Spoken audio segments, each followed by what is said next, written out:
ঈদ করতে ঢাকা ছাড়ছেন অনেকেই। মহাখালী বাস টার্মিনালে আছেন সহকর্মী তাওহিদ সৌরভ। বিস্তারিত জানতে সরাসরি যুক্ত হচ্ছে তার সঙ্গে। সৌরভ, আপনজনের সাথে ঈদ করতে সড়ক পথে অনেকেই কিন্তু দেশের বিভিন্ন জায়গাতে যান। আপনার কাছে কি খবর রয়েছে এই মুহূর্তে বাস যাত্রার এবারের ঈদে? এর আগে যেটি আমি যেভাবে জানিয়েছিলাম, রাজধানীর এই মহাখালী বাস স্ট্যান্ড থেকে যাত্রী চাপ যে কথাটি আসলে বলা হয় যে যাত্রী ঈদের আগে ব্যাপক চাপ থাকে, আসলে হয়তো আগামী 2-1 দিনের মধ্যে সেই চাপটি মহাখালী বাস স্ট্যান্ড থেকে হবে। এখনকার যে চিত্রটি আমি একটু দেখানোর চেষ্টা করছি যে আসলে এখান থেকে সকালে 6টা থেকে 8টা পর্যন্ত একটি চাপ ছিল, এরপর আসলে থেকে যাত্রী এসেছেন এবং যে বাসের যে শিডিউল টাইম অনুযায়ী বাসগুলো ছেড়ে গিয়েছে। এখানকার যে তথ্য অনুযায়ী প্রায় 16টি জেলার বাস চলাচল করে। ময়মনসিংহের সবথেকে বেশি মানুষ এখান থেকে যেয়ে থাকেন।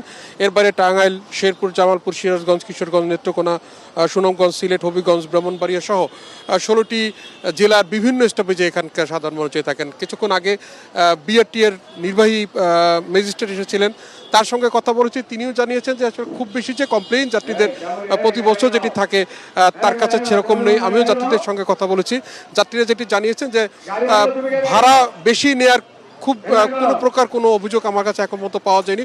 অন্তত আজকের দিনটি তারা যেটি বলেছেন যে স্বস্তিদায়ক যে যাত্রা যেটি থাকে ঈদের, সেটি এখন পর্যন্ত অব্যাহত রয়েছে।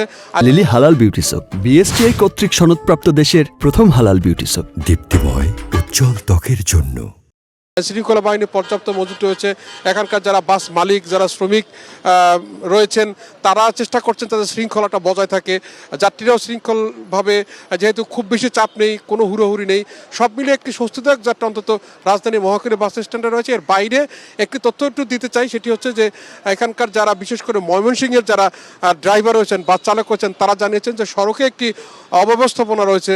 সড়ক পথে বেশ কিছু যে ছোট ছোট যানবাহনগুলো যেগুলো চলে, বিশেষ করে ঢাকা থেকে বের হওয়ার পরে একেবারে ময়মনসিংহ পর্যন্ত বেশ কিছু অপব্যবস্থাপনার কথা তারা তুলে ধরেছেন, যেটি বিআরটি এর ম্যাজিস্ট্রেটের কাছেও আমি প্রশ্ন রেখেছিলাম যে এগুলো আসলে নিয়ন্ত্রণ করার সুযোগ আছে কিনা। তারা জানিয়েছেন যেটি তারা চেষ্টা চালিয়ে যাবেন যাতে মহাসড়কে কোনোভাবে কোনো প্রকার অব্যবস্থাপনা না থাকে এবং এবারে যে যাত্রা তাদের সার্বিক নিরাপদে হয় সেটি তারা চেষ্টা চালিয়ে যাবেন। আমার কাছে এই মুহূর্তে মহাখালী বাস স্ট্যান্ড থেকে এতটুকুই রয়েছে।